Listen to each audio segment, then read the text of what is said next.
Good morning, welcome to the Housing, Communities and Local Government Select Committee. I'm Florence Eshalomi MP. I'm the chair of the Select Committee. Could I ask my members on the committee to introduce themselves, please? Good morning, I'm Andrew Byrne, the Labour MP for Welland Hatfield, and I've previously worked in the sector, so I draw members to my register of interest. I'm Chris Curtis, I'm Labour MP for Milton Keynes North. Sarah Smith, the Labour MP for Hyndburn.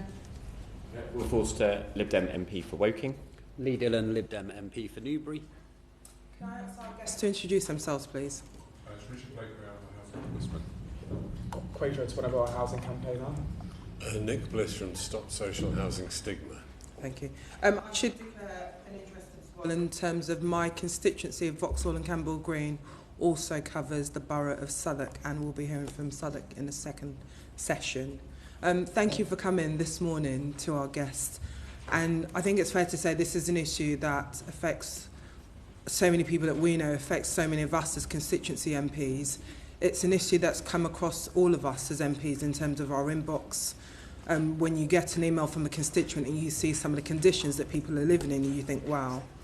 In 2022, the predecessor committee, the Levelling Up Housing Communities Committee, had an inquiry on regulation of social housing, and that report concluded that the majority of homes were decent, the condition of some social housing stock had deteriorated so far as it to be unfit for human habitation. That was in 2022, and we know that the situation now in 2025 in some cases hasn't improved, if in some cases it's actually worse. Just starting off to in terms of questioning, Quadro, how would you describe the state of social housing in England today? I feel like a broken record. I've been doing this for 5 years. It's still appalling. The first half of this year has been the busiest that I have had in the 5 years that I've been campaigning. Some of the cases that I'm dealing with are far worse than what I was dealing with when I first started. I mean, there is still serious concerns surrounding health and safety of many of the residents that I deal with. A massive part of the issue is stigma, unprofessionalism, a lack of serious accountability and action. And it means tenants don't feel like things have improved. There's a lot of lip service, but from what I've seen, not enough action happening in terms of really tackling this crisis, especially more than 8 years on since Grenfell. Richard, as the Ombudsman having to assess and look at complaints from residents up and down the country, how would you say the situation is? So the volumes that we receive, I think, are indicative of the scale of the challenge. So we receive a phone call roughly every 25 seconds, a contact roughly every 25 seconds.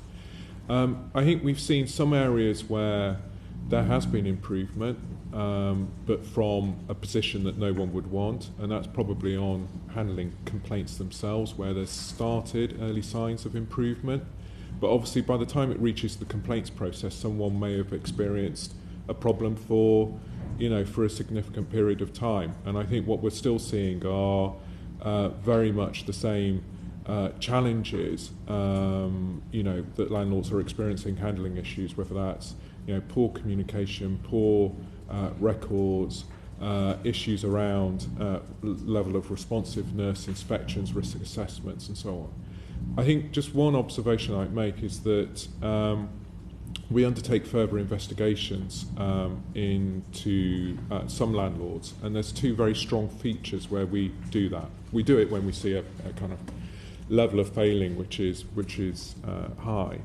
And there's two strong features: local authorities, and the other one is merged housing associations. About 83% of our further investigations have involved merged housing associations. And that's important in the context of significant structural change that we're going to see with the English Devolution Bill, a number of non-social housing local authority landlords joining those which are. That's a big shift. As well as potentially significant merger activity within the housing association sector. And that could be a real trigger of issues as well. Sorry, Richard, just a clarification question. Most housing associations have gone through mergers. So how far from the merger happening to that 83%? Yeah, so I would say for the majority it would be in the last decade, and in some cases it's a merger on a merger, so it's not just a single merger. And there are different models. And what also stands out to us is that for some housing associations that have merged, we're not seeing a significant volume of casework, or if we are, we're not seeing a significant level of failure compared to others.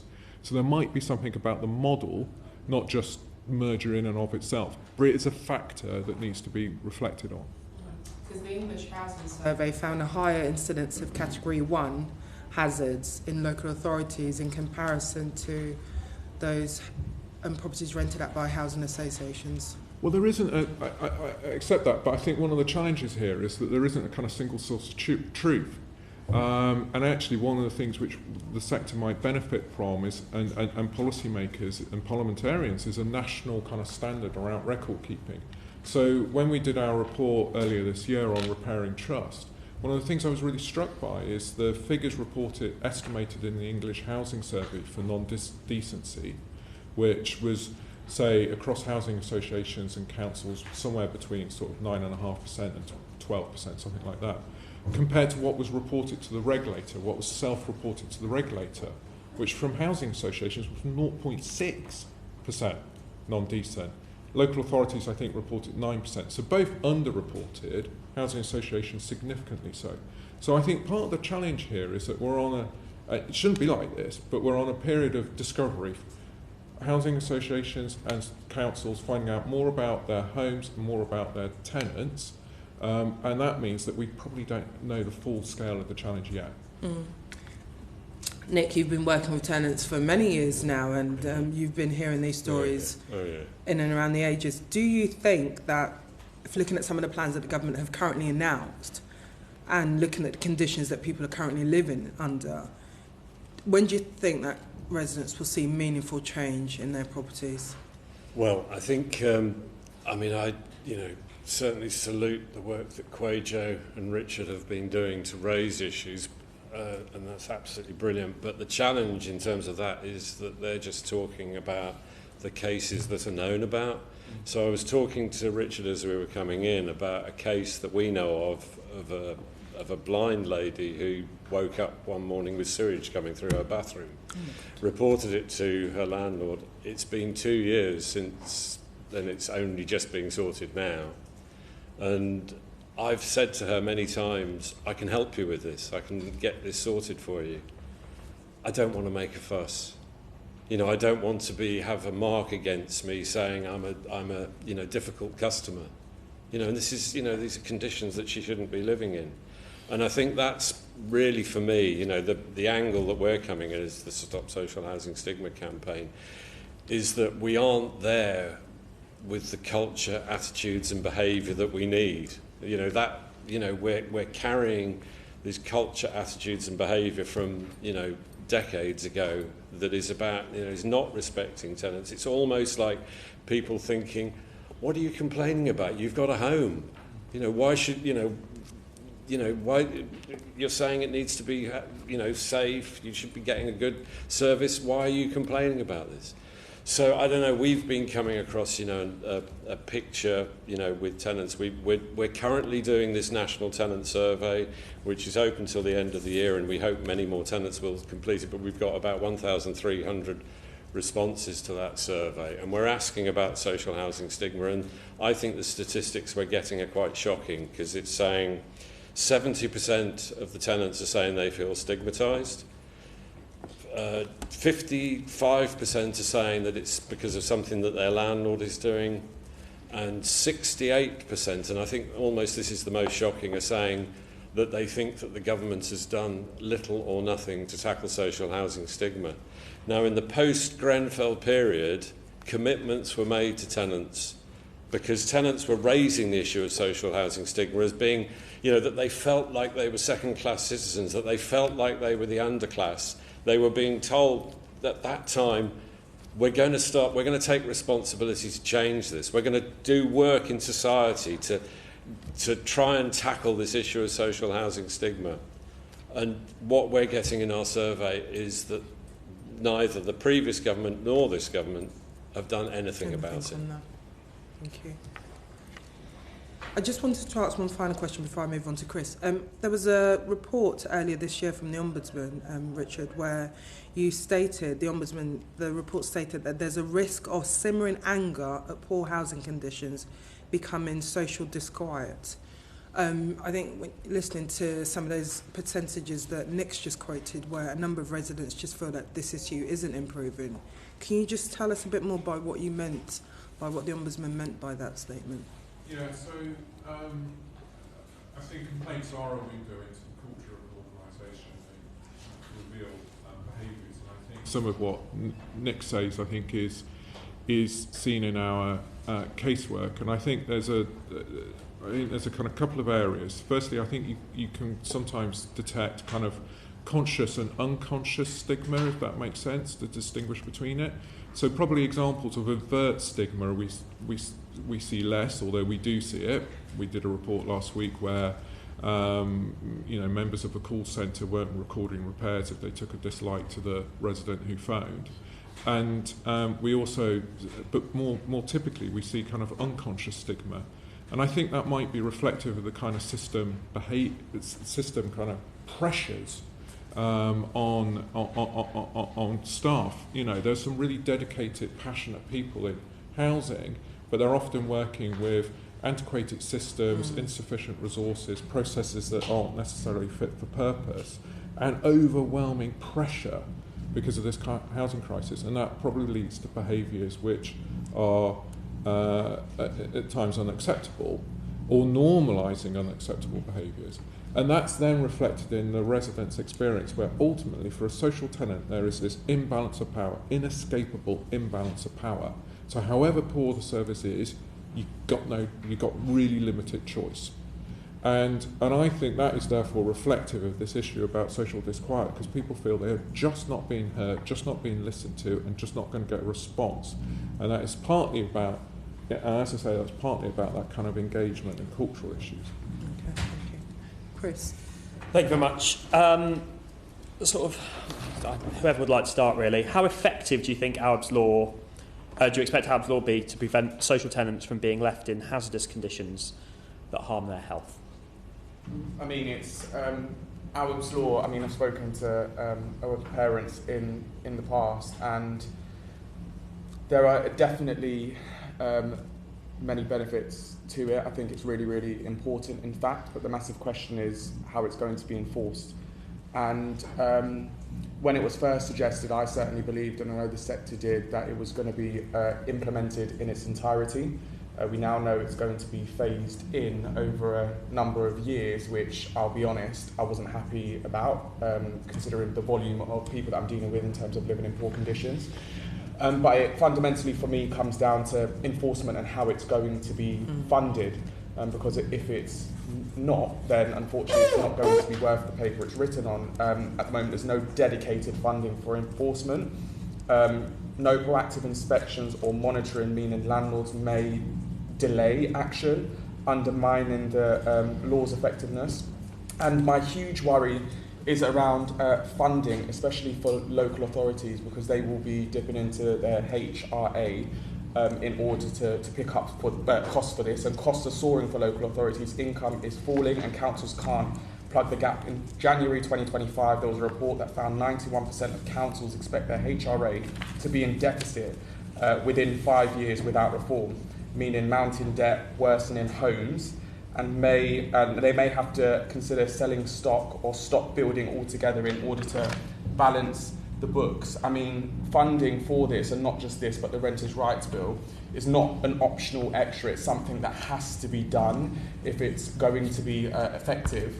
And if it's not, ultimately it will jeopardise the ability for councils to deliver new homes and undermines the government's ambition of building 1.5 million homes. But first and foremost, for me, it comes down to the health and safety of residents, and I worry that it's not going to do or go as far as it needs to in order to tackle the issue and the mounting issue that we are facing around conditions of homes that people are living in.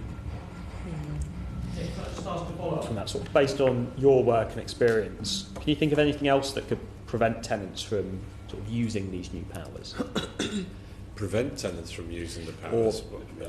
Difficulties that will come in the way of them. I mean, I'd agree with what Quajo has just said, but I think, you know, I mean, we have to reflect on why there was ever even a need for a Arabs law.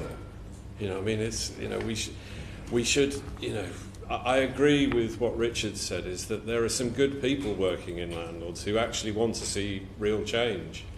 But the kind of systems and the structures that we have set up are just not designed to enable the kinds of dialogues and relationships with tenants that need to be happening to make change. You know what I mean? And you don't think do you think the new powers that are coming in might? I think we have to go to the root of the problem, which to me is the culture, attitude and behaviour that said it was okay for tenants to be living in a damp home. Until we actually really address those issues, and I don't see anything that the Ministry is doing that is tackling those issues, those cultural issues. You know, we produced a set of ideas that we thought could start to look at some of those problems. We suggested, you know, that we could be putting something in the regulatory framework that said, you know, that landlords should work with their tenants on tackling social housing stigma. They didn't do this. That's a simple thing. It wouldn't have cost anybody any money. Yeah. You know, this is actually about how do we create dialogue between landlords and their tenants. Some you know, don't get me wrong, some landlords are doing this, and we welcome that. But this needs to be across the piece. There needs to be a wholesale change of culture that was certainly identified in the Grenfell debate in Parliament, you know, in the House. Richard, sorry, I've just got to run off him now. Apologies for that, but just before I do, you said that the government should tighten up its guidance to ensure the law is applied consistently. How would you like to see the guidance changed in order to achieve this? So I think landlords have put, clearly, our laws brought focus, and I think landlords have really put some effort into making sure that they're prepared for it. But I worry that there is some false assurance around readiness for Awab's law. I think there's been a focus on the timeliness around Awab's law, and that's how it's characterised. And that what's got missed in Awab's law is the more qualitative elements. And because of the timeliness, it drives if you're designing a process, an optimal process will drive you forward, because you've got to keep going through each stage to meet the timescale commitments. The problem is that sometimes you might need to go backwards before you go forwards again, because you've got to understand what is your definition as a landlord of a significant hazard, what is your definition of significant harm, and how do you address material change. Those are all reasons why what you've decided may no longer be right, and you need to reevaluate it. So that requires agility. And if you look at my casework, the one thing which characterises my casework is a lack of agility. It's clunky processes. And so that's why I worry that you could put something vanilla in and say we can do this in 3 days, this in 5 days, that in 10 days. But then if there's a material change, or someone isn't quite right in their evaluation of what significant is, because the definition in the guidance of a significant hazard is a hazard that could cause significant harm. Well, what is that? Yeah. And I think that's where you'll lose agility in the process, and that's the risk for it being successful. Thank you. Andrew. Thank you, Chair. I just wanted to jump in on the theme of culture, because it's already coming through strongly this morning. You've all spoken powerfully about shocking examples of residents feeling disconnected and not cared for, and it's really important that you do that, and we hear it, and everyone in Parliament and government hears it. But I also want to ask the question, have you seen, and I hope the answer is yes, examples of positive culture? Because to learn and change, I think we do often need to learn from the bottom up. So I do want to pose that question to any of you who wants to jump in on good examples that you've seen that we can build. Certainly, I mean, we have worked, you know, we produced this kind of framework which we're calling a Tackling Stigma Journey Planner, yeah, which is about helping tenants and landlords work together, yeah, you know, to identify stigma and look at how to address things. and we worked with, because we're saying it's a journey. The problem with all of this is that this has been, the whole issue of poor culture has been so hard baked into the sector for so long that it's going to take a long time to change it. So we're calling it a journey, and so continuing the metaphor, we worked with 10 pioneer travellers, as in landlords and their tenants, 5 local authorities and 5 housing associations. And the work that we did with them was really illustrative for us, and it showed to us that, tenants and landlords can work together and can change things. They're might make small steps, but some bigger steps.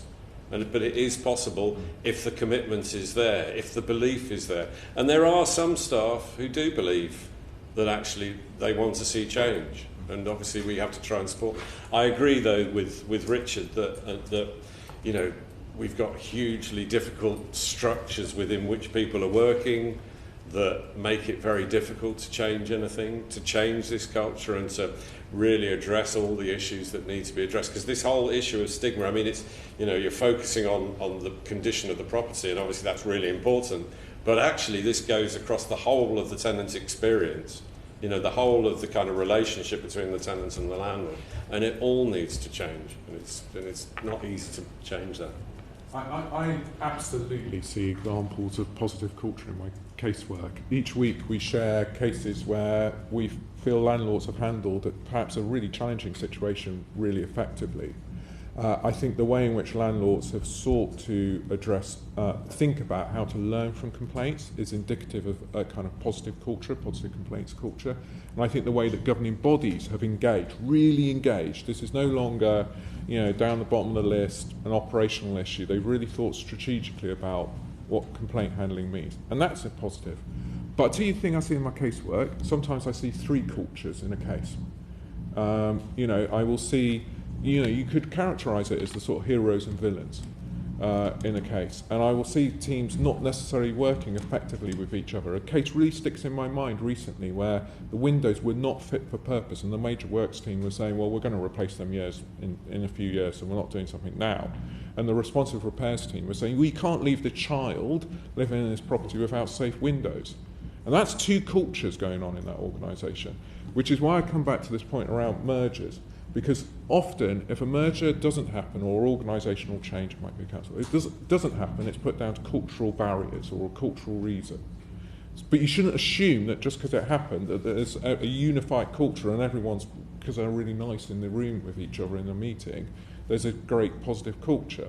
And that's come out in some of our further investigation. That's one of the reasons why we want to do our next systemic investigation will be looking at organisational change, both local authorities as well as housing associations, and we'll mine what we've now got, which is 10 years worth of data, which we can really mine and analyse to inform that. In terms of culture, the vast majority of people that reach out to me, they've received sort of no positive response in terms of good practice, good culture or anything. I understand and completely get, otherwise I'd be completely naive, that there are people that work within the housing sector and social housing sector that in particular that genuinely do care. My massive worry is around homelessness and temporary accommodation, and in fact when it comes to culture and stigma, I think it is so much more deep-rooted amongst local authorities in terms of poor performance and poor behaviour when it comes to stigma and culture. And I'll give you 3 examples that left me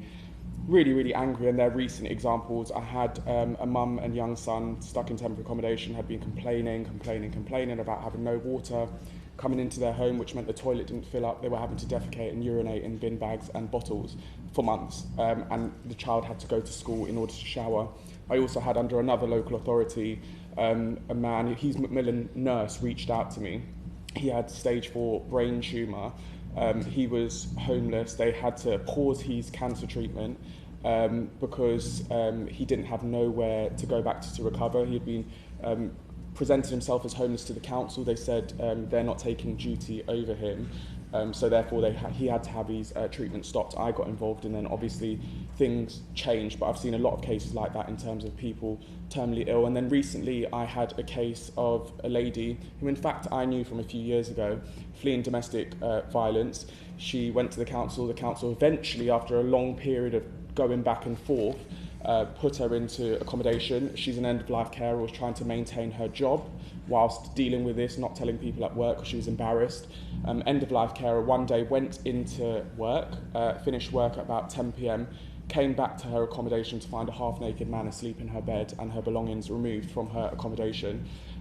She then, the next day, found out her belongings had been put into a cleaner's cupboard by staff members, and what the local authority had done was they had double booked the room and put a homeless man into her accommodation while she was out at work. And she was actually on the streets at the early hours of the morning trying to get help, in fact having to call the police to try and get assistance, and she didn't even get an apology. I put a complaint in to this council nearly 2 months ago, stage 1 complaint. I'm yet to still receive a response, and I'm happy to name the council. It's Lambeth Council, and I've been chasing the last few days in order to try and receive a response. But when we talk about culture, attitude, stigma towards tenants, this is what I mean, and it's so bad towards those that are homeless, some of the most vulnerable in society that don't even know where they're going to lay their head at night, often financially don't have enough money to pay for food, put clothes on their back, often have young kids who are being subject to the most disgraceful conditions, a lack of empathy, a lack of human decency and respect.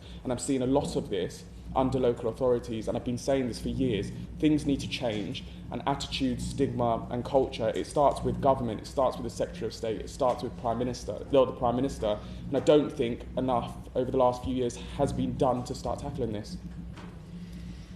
Thank you. Just for transparency, I should declare that my other local authority is Lambeth Council, where my constituency is. Decent home standards, Sarah. Thank you, Chair. So moving on, to what extent do the government's proposed reforms to the decent home standard reflect the levels of decency that social tenants ought to expect from their home, in your opinions? Who's going first? The decent homes standard. Okay, I'll be really quick with this. It needs to be updated, quite frankly. Current decent home standard is so poor. A lot of the issues that I see, half the issues that I see going into people's homes, isn't even considered under the decent home standard, which I think is appalling, and therefore it really does need updating. I had a look through the consultation. There's really some good positive things in there that I think will go far in helping people if it's enforced correctly. One thing I was absolutely disgraced at, though, was the time frame in terms of implementation of the decent home standard. I mean, the fact they're talking about potentially implementing it in 2035 to 37, that's nearly 20 years on after Grenfell. I started campaigning when I was 22. I'll be nearly 40 by the time that is implemented. And what it says to me is there is a lack of urgency in terms of addressing this problem of people, and we're talking about millions of people up and down the country living in slum accommodation, where we don't even have a decent standard, an accurate decent standard of what homes should look like, and we are not setting that precedent. So delaying it to 2035 to 2037, quite frankly, I think is unacceptable, and I think the sector as a whole will be appalled if that's the case, and I want to see this government deliver on it, but they need to treat this with urgency, because there's so many people that shouldn't have to wait the next 10 years living in slum conditions, having their health and safety put at risk, risking their health, young kids growing up in those conditions, people that are terminally ill growing up in those or having to live in those conditions, when the government could choose to implement it much sooner, and I personally believe they really should. Richard. There is, I think what's been proposed in the guidance is very well crafted. I think it's thoughtful, it's reflected on the first decent home standard, and it makes some meaningful changes to the way in which the decent home standard would work. So I think, and the fact it will be extended across the private rented tenure as well is positive. So I think there is a lot of very credible action in that decent home standard. I think the issue, there are some things missing. I would say pests and issues around pests. I think issues around balconies, for example, even the way some of the things which have been, the way it's been drafted around heating, for example, could be strengthened. All of that said, I know you need to look at the decent home standard alongside the hazards, alongside Awab's law.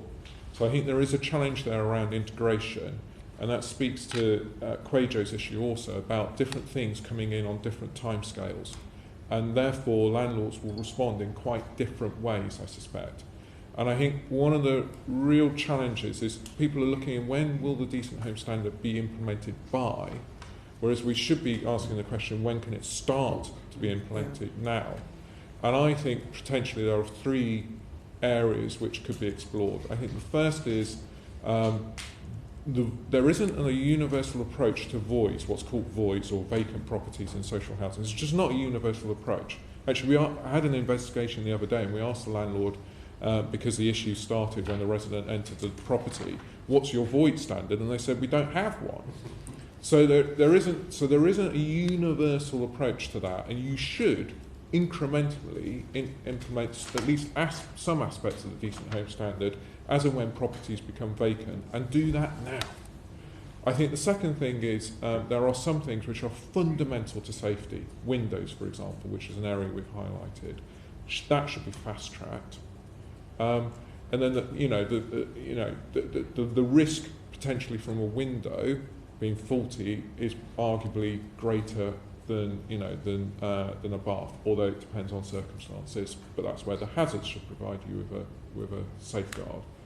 And then I think the third thing is the kind of tests which could be brought in to make sure that landlords can balance these very challenging things and different pressures.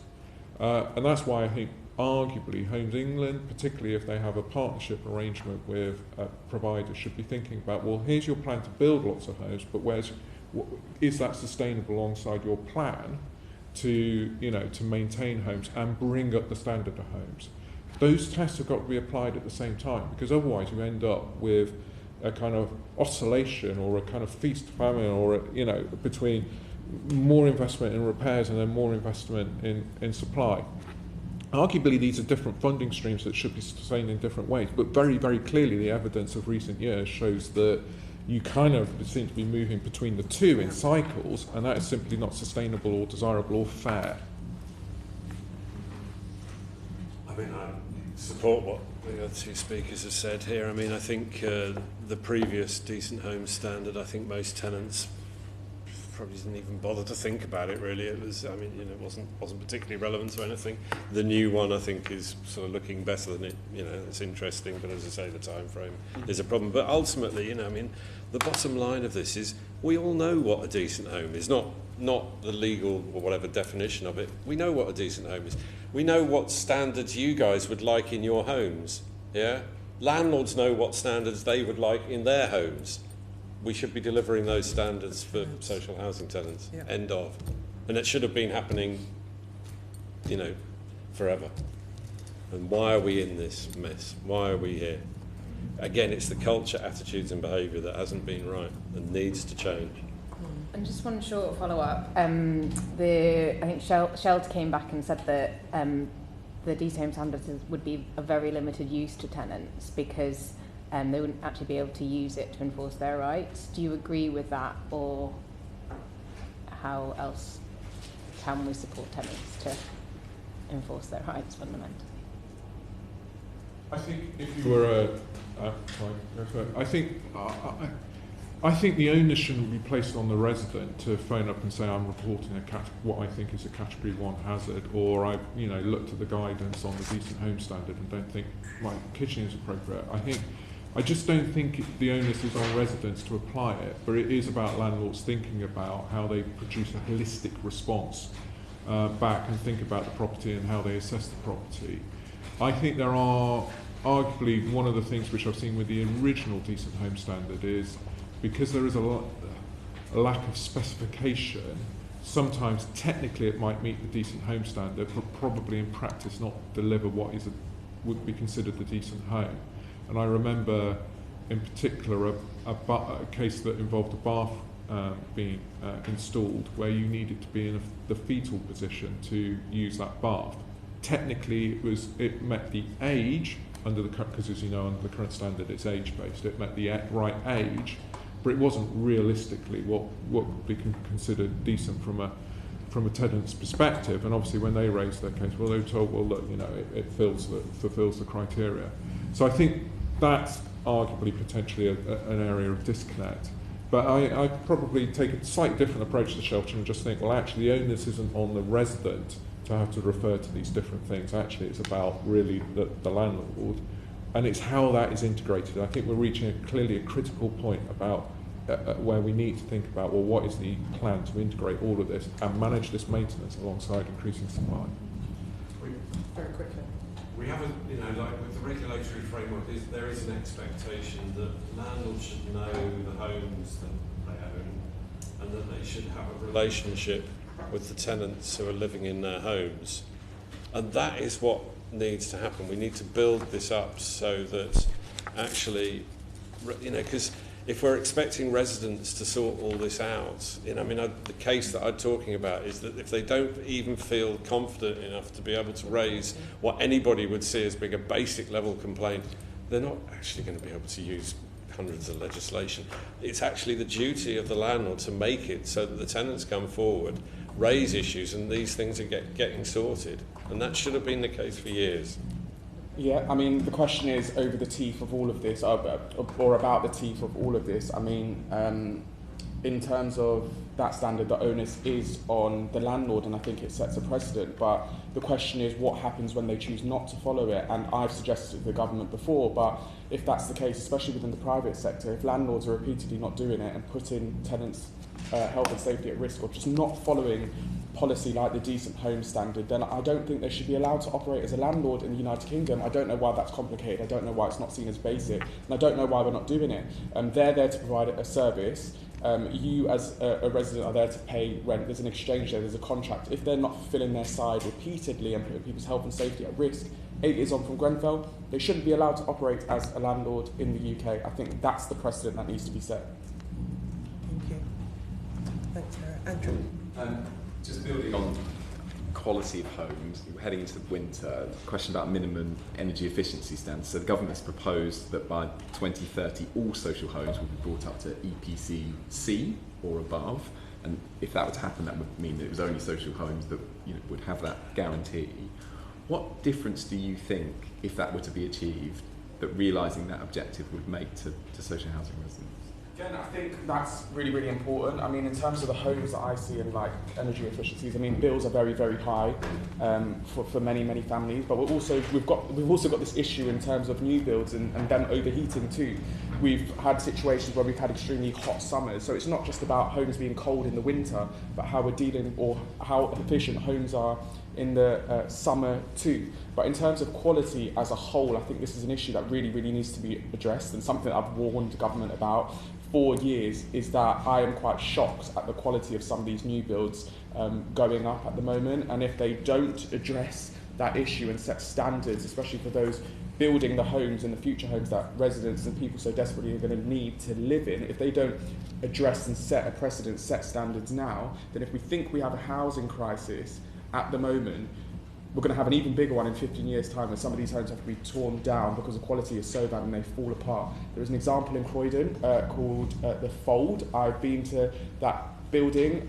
It's a massive building. It's a private block at the moment, but they have an identical social home next door, which I don't know if it's open yet or not. But I went there. It's about 3 years old. The residents, I believe, have been told that they need to start vacating that building because conditions are really, really bad. I went there, visited, collapsed ceilings, damp and mould, sewage leaks, residents in some cases paying £3,000 per month to rent in that block. It's a new build. The builders built it, handed it over, went into administration as far as I'm aware, probably went and set up elsewhere, but now the landlord can't chase in order for repairs to be carried out and therefore cannot afford it.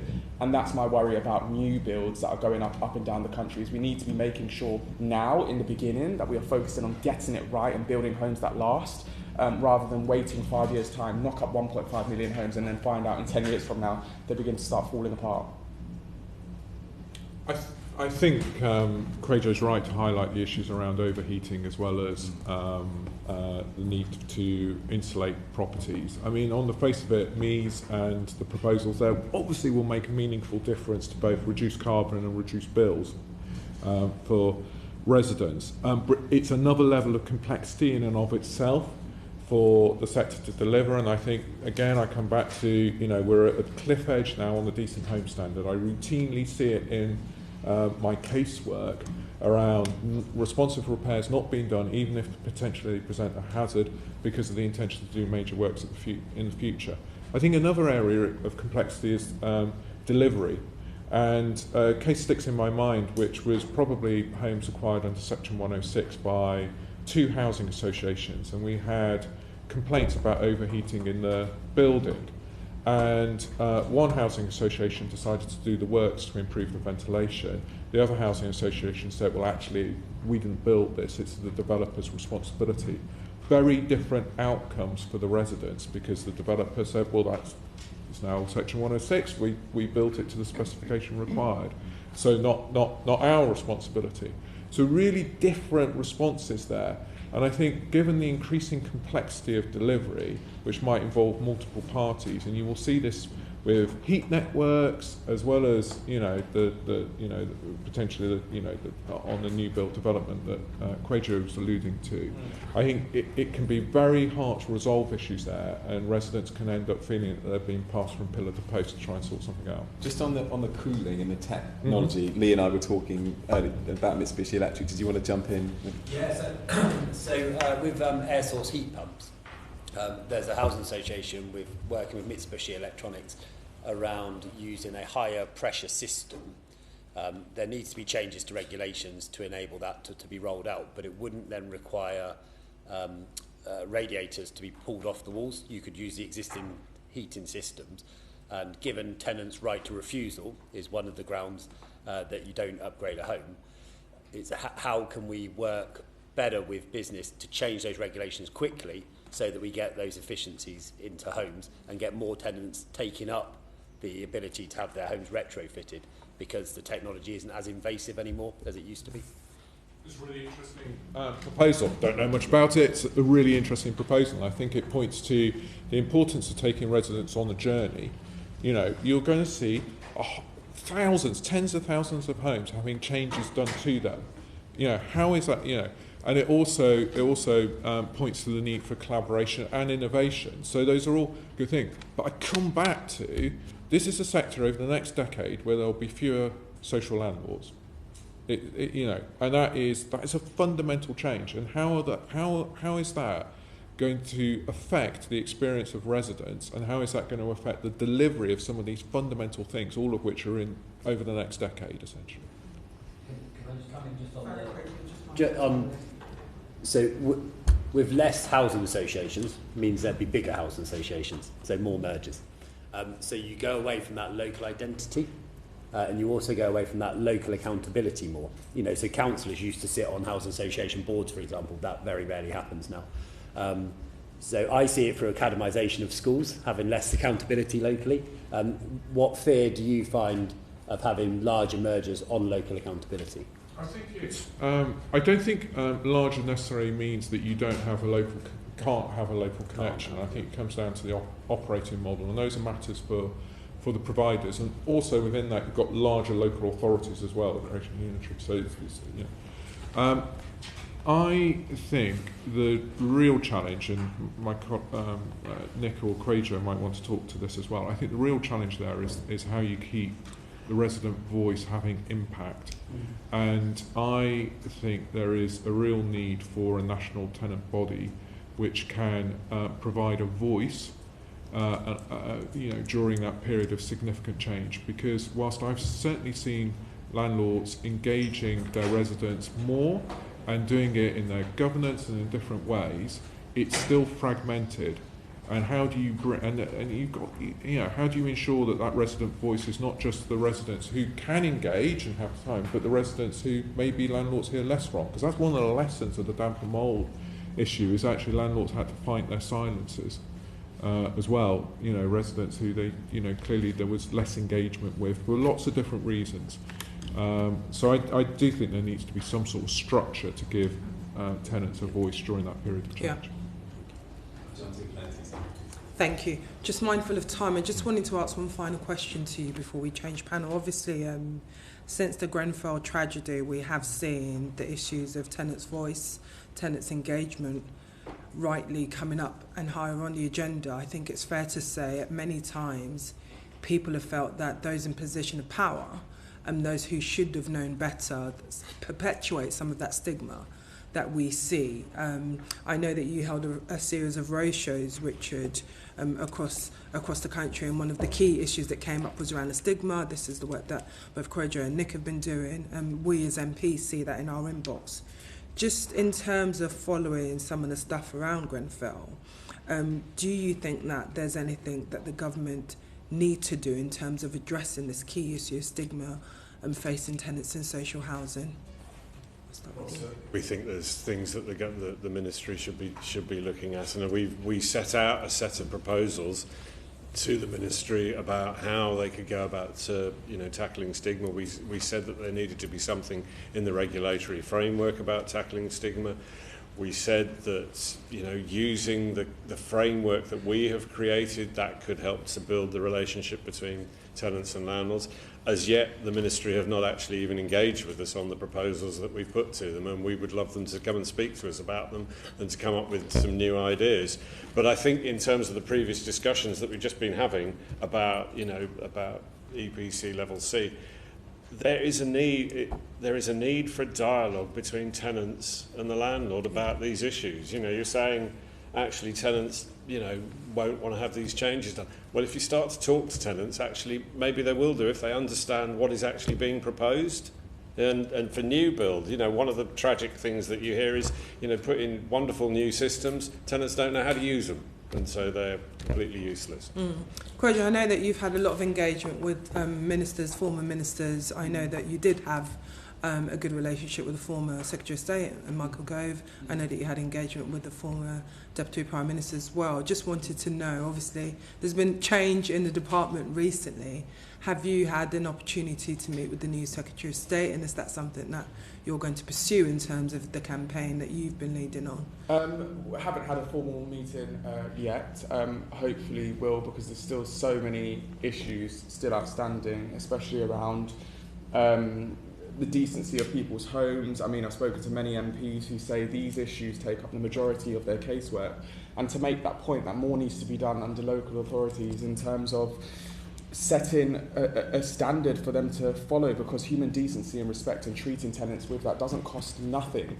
But also that question that I still have around social housing and how many are going to be built. I mean, I think we're about 16 months into government now. We're still no close to understanding out of the 1.5 million homes, how many is going to be social housing, knowing that we've got record levels of child homelessness in general, and to start tackling this crisis, it starts with building quality, long-lasting social housing, but we're still no closer to finding out how many of those are going to be built. So there's so much that I want to speak to the government about, and I do want them to deliver, I really, really do, but if they're going to, they need to do it in the right way, and they need to start treating this with urgency, because there's been a lot of lip service, there's not been enough action, I'm afraid.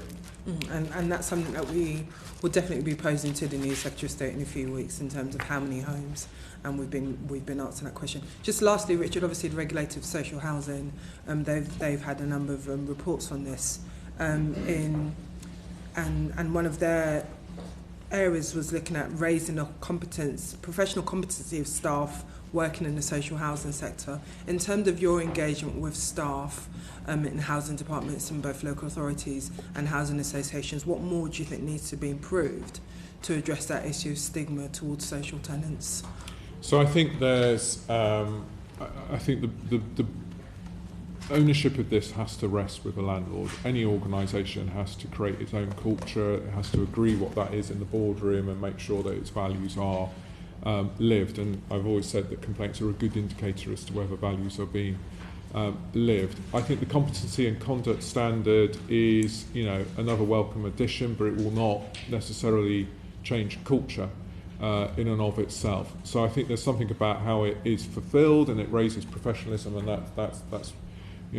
that's positive. I think underneath all of this is a real need to modernise services, and because the way homes are built is quite old-fashioned, and arguably the way that they're managed can be quite old-fashioned as well.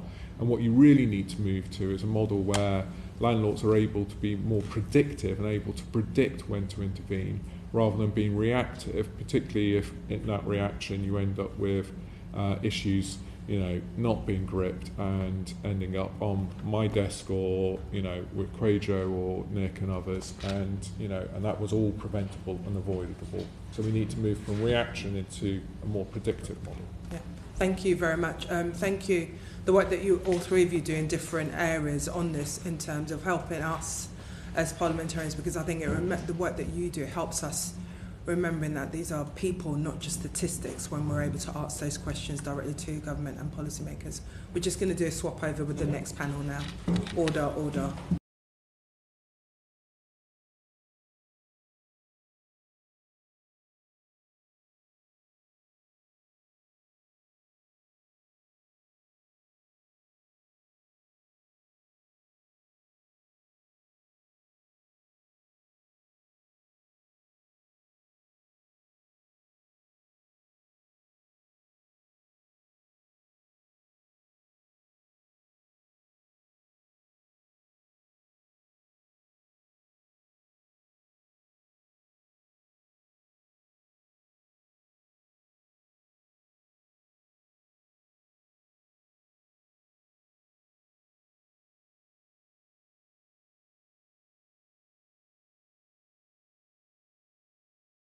Welcome to the second part of our committee meeting this morning. Can I just ask our guests to introduce themselves, please? Start with Craig. Thank you, Chair. I'm Craig Moore. I'm Sanctuary's Chief Executive. Sanctuary works across Scotland and England, about 125,000 homes in management, covering a range of tenures, everything from supported housing, homelessness, through to general needs, elderly, and also elderly care provision as well. Hi, so I'm Councillor Sarah King and I'm the leader of Southwark Council. So Southwark Council is the second largest council landlord in the country, and we are landlords to over 125,000 of our residents. We're also one of the leading councils that established the Securing the Future of Council Homes campaign, which is a coalition of over 100 councils, which is absolutely focused on securing a future of council homes that can flourish, and is very much focused on how we address funding. Thank you. Good morning, I'm Alistair Smythe. I'm the Director of Policy and Research at the National Housing Federation. We are the trade body for not-for-profit providers of social and affordable housing in England, 2.7 million homes to around 6 million people. Good morning. Ian McDermott, Chief Executive at Peabody. Peabody is a large organisation based in London. I'm also the Chair of the G15, which is a collection of the larger associations also based in London. Lee, I think you wanted to declare. Yeah, just to declare an interest, my wife works for one of the G15 organisations. And I did declare an interest in that. One of my boroughs is Southwark Council earlier. Lee, over to you. Thank you. So I wanted to start off on the state of social housing in the country. So how would you describe the state of social housing? Should we start with you first, Ian? I wonder if Alistair, given that you have national responsibility. Happy to start, yeah, absolutely. See, there's going to be a difference then. It's easier to take the national picture, that's why I deliberately went that way. So I'll start by saying our members' housing associations are absolutely committed to providing safe, high quality and affordable homes, and we welcome this inquiry as an opportunity to set that out and to explore what more can be done. Our members have told us that investment in their existing homes is their number one priority. They spent nearly £9 billion in 2023-24 on repairing and improving their homes. They will spend £50 billion over the coming 5 years on repairing and improving their existing homes. We know, and as was discussed by your previous witnesses, there is more to be done. We need to do more to continue driving improvements that we've started to make in recent years, and it must be the case that every resident has access to a good quality and secure home. Through the Better Social Housing Review, which was published at the end of 2022, and our sector's response to that, published in 2023, our members have outlined their ongoing commitment to improving services, including things like focusing on repairs, investing and reinvesting in... It's going to do going forward. I've asked to describe what social housing's like at the moment. So I'll come on to that. Sorry, thanks. Our members doing, just to finish that, so our members doing as much as they can to invest in the quality of their existing homes. In terms of the state of social housing, so overall, and some statistics were mentioned earlier on, Our members' homes are 91% decent. They meet the decent home standard in the majority of instances. That is higher than any other tenure.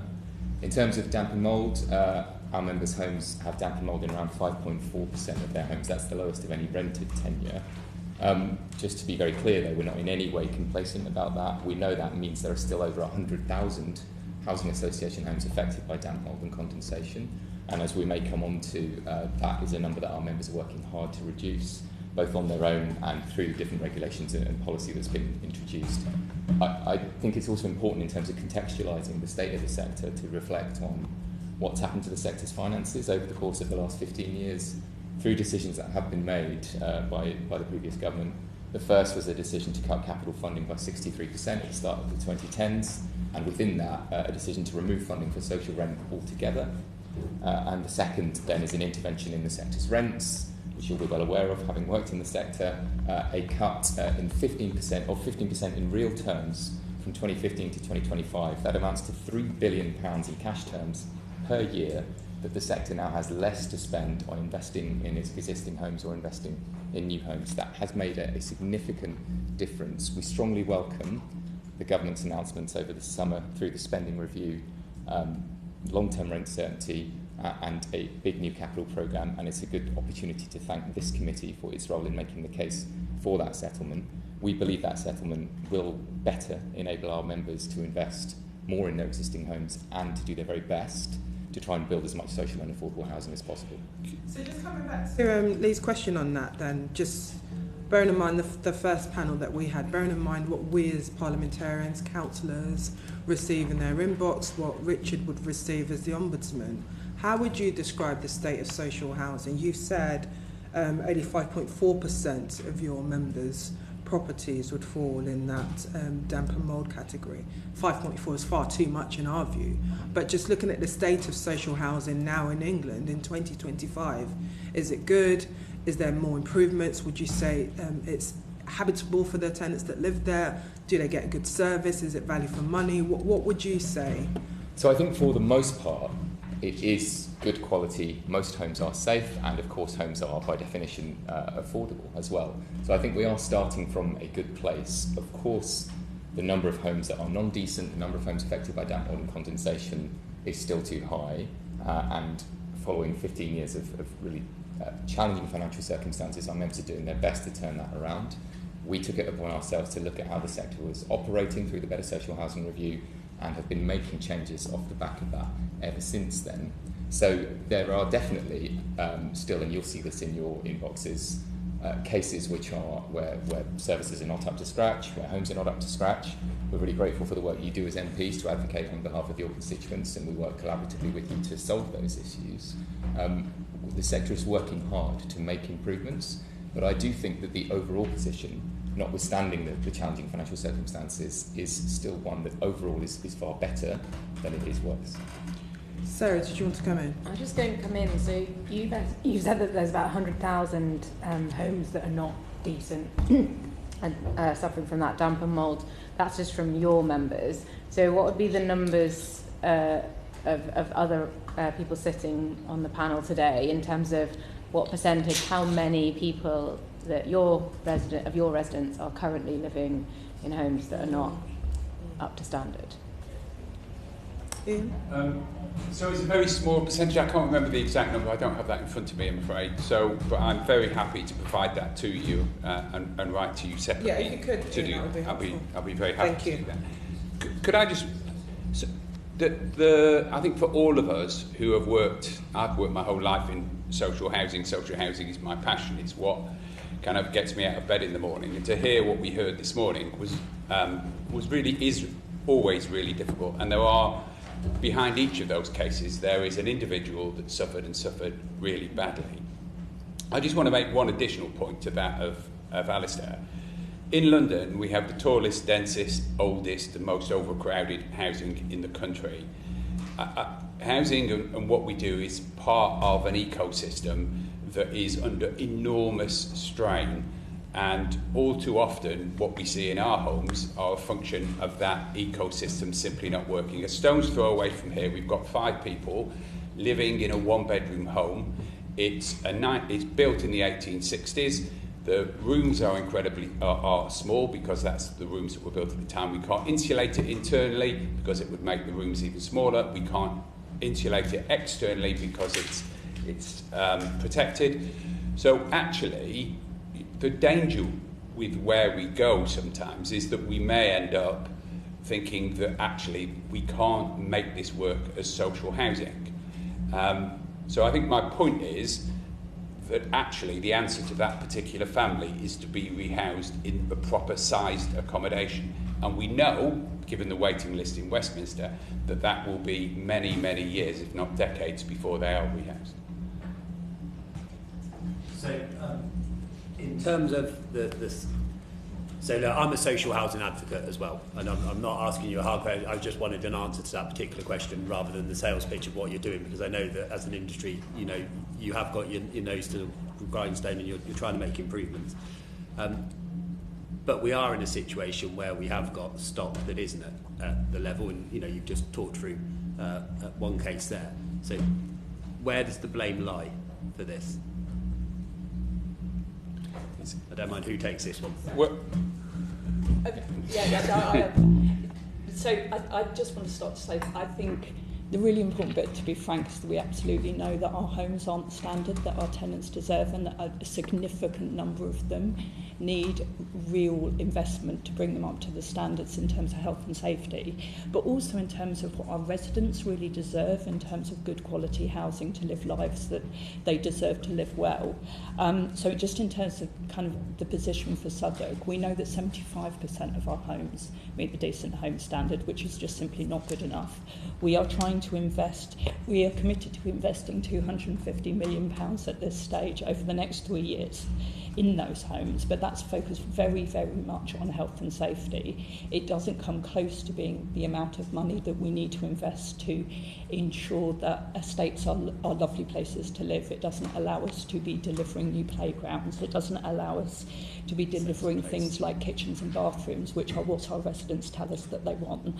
I think going back to what the problem is, I think it's really hard to get away in a council perspective from the funding situation, and that the housing revenue account system is fundamentally broken. We have a ring-fence budget system where the only income we have available to us is our tenants' rents and our leaseholder service charges, and it's simply not enough to be investing in homes which in some cases in Southwark we have over 8,000 homes which were built before the war. We have more towers, I think, in the London Borough of Southwark than any other local authority that are in council ownership.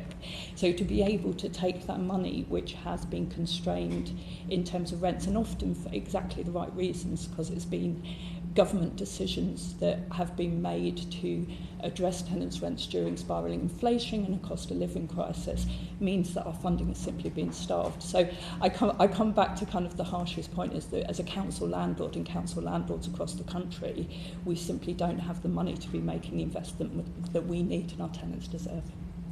Thanks, So as at today in management, we have 252 homes that are not at decent home standard, all subject to a programme of work. Out of management, we have several hundred homes that are all scheduled to either be demolished or to have a programme of reinvestment in them. Decent homes, I think, is an interesting discussion in its own right, in the sense that we are measuring it against the current standard.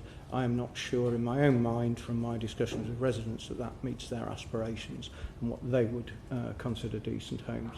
And so what are they you would considering as an organisation going above the decent home standard then to serve your customers? Well, we certainly welcome the introduction of a new decent home standard that raises the bar. I do think it needs to have clarity around it, and I think it needs to be more precise than the current standard, and it certainly needs resident input into that particular standard so that their voice is not lost. But will you do that, if that's not done at a national level, would you, as the leader of your organisation, instruct your resident involvement team to work with your residents to hear what extra value could be added to the decent home standard? That's what we would deliver against it, of course. Yeah, that's what we would aspire to do. There's the question of the affordability envelope, obviously. Just as with void standards, we would work with our residents on what they would aspire for those to be as well. Yeah. Can I talk about Arab's law? So how well prepared are your organisations to comply with Arab's law when it comes into effect in just under 2 weeks' time? So, for example, sort of what preparation have you done to prepare for the regulations?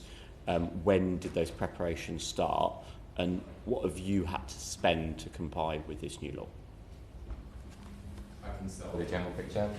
Just to start with the point that obviously the death of Awad Ishaq was a tragedy that shocked our sector. It was a result of horrendous failings, and we in the sector have worked hard since then to do our very best to ensure that something like this should never reoccur. We firmly supported the principles of Arab's law when it was introduced. It's absolutely right, the residents must be safe in their homes, and the instances of damp and mould should always be dealt with swiftly and effectively. In terms of preparing for it, generally speaking, members have been investing significant resources both in bringing on new staff with the right skill set to be able to triage cases, to be able to go out and survey homes, to be able to make informed assessments as to whether a hazard represents a serious risk of harm to a resident. So that's significant investment, and some of our members have brought on significant numbers of new staff to do that. Alongside that, they've also been investing in their existing staff, particularly, say, contact centre staff, who might be the first point of contact and for them to then determine is the damp and mould a serious issue. They have been investing in some cases in new systems or in upgrading old systems. So there's been a lot of investment across the board.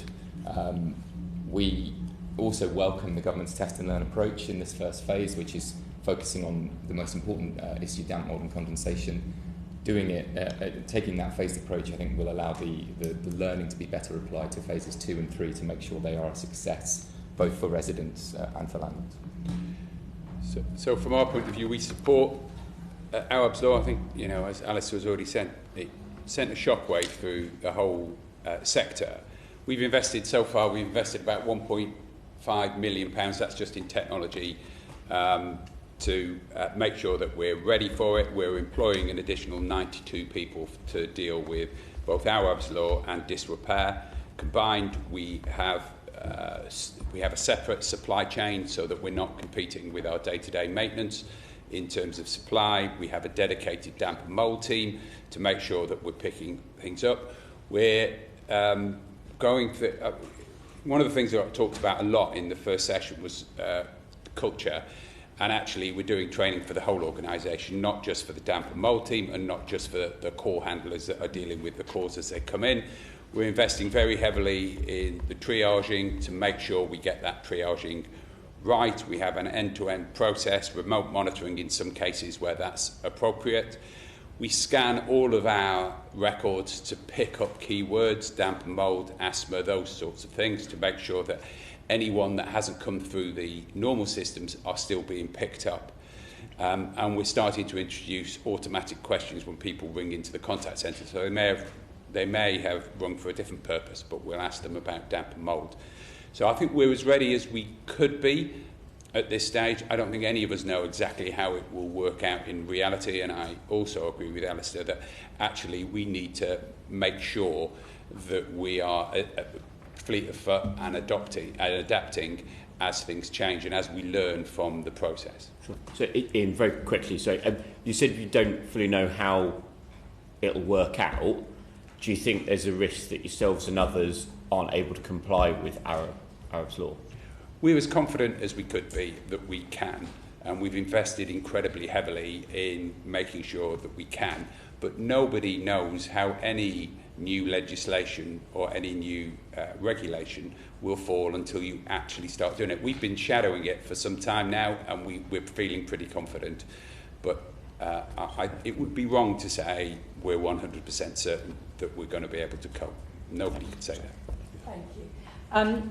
I think the key thing from a council perspective is that we are diverting resources away from other parts of the housing department to make sure we are fully prepared for Arab's law. We obviously fully support it in terms of its objectives, and it's absolutely fundamental that as a landlord and landlords across the country that we are providing safe homes and tackling damp and mould as quickly and effectively as possible. In terms of what that means in Southwark, it means we've established a dedicated damp and mould team, we've expanded upon our existing resources. But it's also about looking at training and expertise across the whole authority. So that includes training for all councillors who may see damp and mould in homes but not necessarily have it raised with them directly by a resident. It means making sure that our social workers understand the process by which, if they see damp and mould in a house, that they are putting that back through our own processes and into a housing department so that we can respond to it within the timescales. So there's a significant amount of work that's going on, and it must be our priority, but I'm conscious that as a landlord we are diverting from elsewhere in the organisation to have that, to be as fully prepared as we can be, and that we will continue to need to do that as we go into that implementation phase. Thank you. Similar comments to what you've already heard, other than our approach has been to work with our resident advisory panel on the design of our response to Awab's law. We've been doing that over the course of the past year. Spent about £500,000 to £750,000 on adjusting our systems and preparing for its implementation. Like you heard from Ian, I think we have prepared thoroughly. We've done a pilot. And we are as confident as we can be, but you can never presume what the effect of any change in legislation can be. Thank you. Could I follow up just with Sarah, if I may? What things are you not now doing, or doing less as a result? And so Southwark Council was awarded a C3 by the regulator of social housing recently, sort of, which highlights serious failings in around, 50% of homes. I know the one that struck out to me is actually 50% of homes don't have a working smoke alarm or electrical safety check. So clearly the regulator is concerned already that Southwark Council is not following the existing rules, let alone the new ones. How confident are you to catch up on the current rules and then improve things under the higher standards that we all want? So it's a really important question. So I think that, so overwhelmingly, as a council landlord in Southwark, we are focused on health and safety, and that is the health and safety findings of the regulator, as well as being prepared for Arab's law. So organisationally, our investment and I suppose fundamentally the intellectual capital of that department is now aligned very, very closely to health and safety over above everything else. So following the regulatory inspection and the C3 grading and the self-referral that we made, we have a programme over the next 2 years to be inspecting on electrical safety testing and smoke alarms. Since we self-referred, we have doubled the amount of electrical safety testers that have taken place, and I can provide more detailed figures to the committee if that's helpful. And we're very much we're installing smoke alarms, so that's a very clear programme of absolute priority as Arab's law. But organisationally, that has to be our focus. The health and safety of our tenants, the regulations that we must follow and rightly follow, are everything the department is focused on. What we are not doing as a result is we are no longer pursuing the delivery of new council homes in the borough. We've already delivered 3,000 new council homes, but the vast majority of schemes that we had in the pipeline are now on hold unless they're on site already. We have 2 regeneration schemes that are on site at the moment, which we are continuing with because we were already committed to them. But what we are no longer able to do is be able to direct our investment and our resourcing towards delivering new council homes. But we're also not prioritising things that our tenants want to see happen in terms of bathrooms, as I mentioned earlier, or kitchens or playgrounds. We have to be solely focused on health and safety. The figure that we're spending over the next 3 years is a significant one. It's £250 million, but that just touches the size of what our tenants actually need and deserve. And really, really importantly, it doesn't allow us to be delivering the new homes that we know our residents need. If you have 20,000 people on your council waiting list, or 4,000 people living in temporary accommodation, we know that our residents want to live in a council home, conscious of who I'm on the panel with, but want to live in a council home more than any other type of provider because it has democratic accountability at its heart. But those are the choices that we have to make at this stage to focus very, very solely on health and safety. But I suppose this is a question to Sarah and to all of us, and it's a very philosophical one. Why did Southwark Council have to get a serious failings rating by the regulator for health and safety to now be a priority?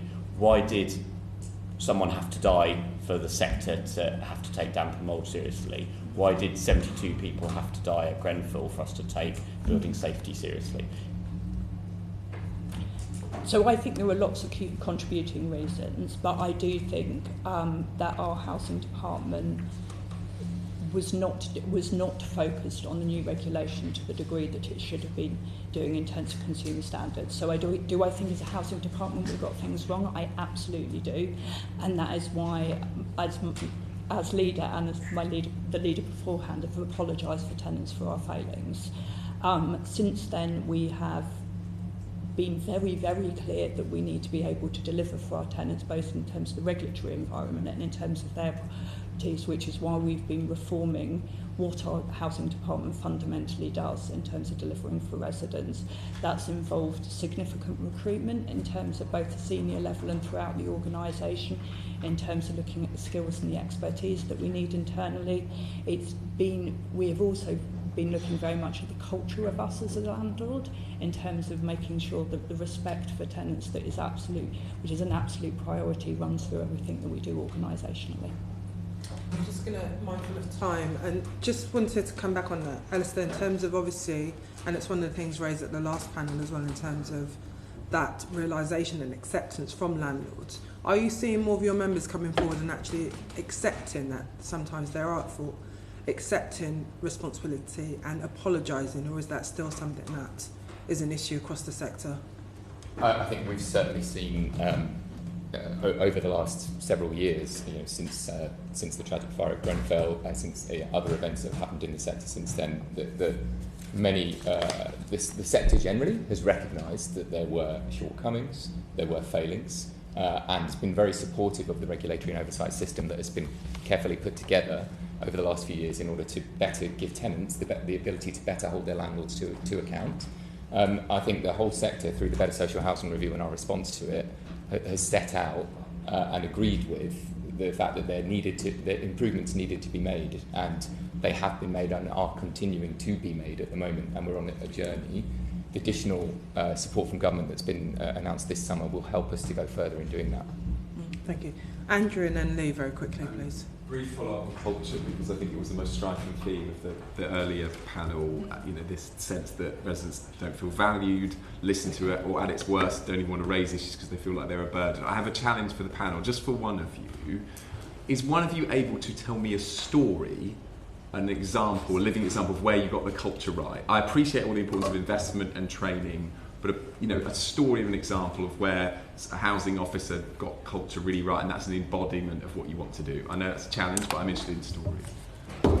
I'd be happy to. One very quick example. Yeah. So we had a support worker employed by Peabody, who worked with a resident who had been mute for their whole life. And as a consequence of the care, support, trust and involvement that they had, that resident started speaking again. And that, I think, is life-changing for that individual. And I do think that, yes, culture is a real challenge. It's a challenge for us all. We don't get it right. We're working on it incredibly hard. But there are fantastic examples which don't hit the headlines, which demonstrate the real passion that sits within Peabody and within the organisation that I represent. If I may just add, without detail, I received a letter from a resident who'd been a complainant to compliment my frontline complaints handler on having resolved the problem and turned what was a non-happy resident into a happy resident. And that's kind of the sort of thing that does go on under the radar, possibly not often enough. If I could just add to the cultural comment, if I may. I use a phraseology which I'm fairly public about. I think the sector as a whole, and I don't exclude Sanctuary from this, stepped too far away from its customers, too far away from its residents, and has learned a number of salutary lessons about that, and has started to, and in some instances is successfully re-engaging with customers and giving customers the right voice and the right say in the organisations. Culture does take some time to change, and it's fair to say we've got further to go on that basis, but customers at the heart of what we do, I think has a more meaningful phrase today than it did 5 or 6 years ago. Could I just add? So as someone who's been a councillor since 2014, and I think all councillors across the country, but particularly in London, will understand this, your inbox is constantly full of people in housing need. And I think over the years of being a councillor, you've realised it's just harder and harder and harder to solve housing casework, whether that's about investment in homes or it's about someone in housing need who's trying to move to a larger home or to move into a council home. The stories that I think have the most effect on me is when you receive emails from people who've been in desperate situations but we have helped as a councillor. And I think we shouldn't. It's really difficult in the context of being a council landlord and the pressures we face and the regulatory environment and our recency of restatus. It's really, really easy to forget that our resident service officers who are the front line on our estates and in our homes, or the people who are assessing housing needs application forms, knowing how short we are of homes, that the work they do in their dedication to public service is extraordinary.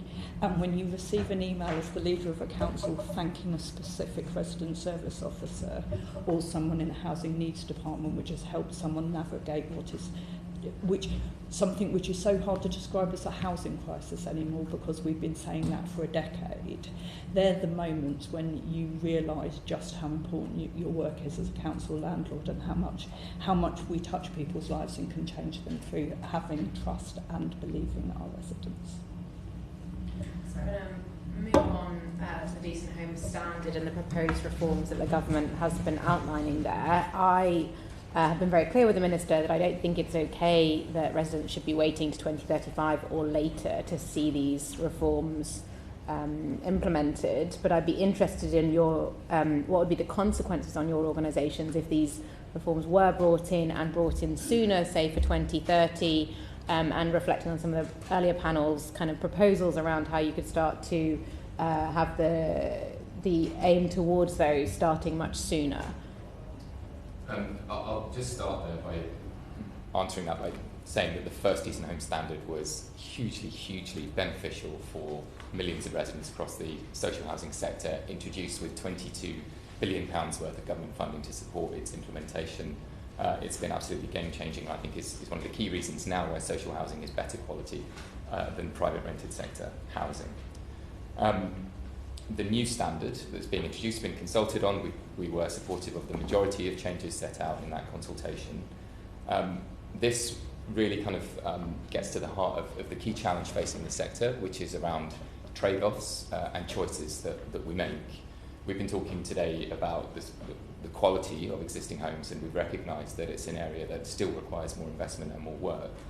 Alongside that, everyone here will know about the state of the housing crisis and the great need to get building as much new social and affordable housing as we can. And those two things working together create a lot of pressure on the system. There is simply not enough money in the system to do both things to the fullest possible extent all at once. So that is why we have been supportive of the government's approach in the consultation to introducing or implementing the new standard in the mid-2030s, because doing that will allow the sector to spread the cost of the new requirements over a longer period, and crucially, mean we can therefore build more social and affordable housing in the meantime, because those resources will be spread across those two priorities. As part of that, we've made the case for the government to provide some additional funding through rent convergence, which we may come to, another consultation held over the summer that will better enable us to do both of those things. An important point to make, though, is just because if it's implemented in the mid-2030s, that doesn't mean that all of the improvements will come then. In the meantime, obviously, our members will be complying with existing standards, including the new consumer regulatory system, but they'll be making those upgrades to get to Decent Homes 2 level along the way. So you will see those gradual improvements over the course of the next decade, so that all homes are compliant by the time we get to 2035 or 2037. So this issue is more than a decade in the making. The underinvestment in housing is more than a decade in the making. The exclusion of social housing residents from the Building Safety Fund diverted millions of pounds away from investment in homes, into remediation, and that had to be paid for on the back of what is for the G15 an average rent of £128 a week.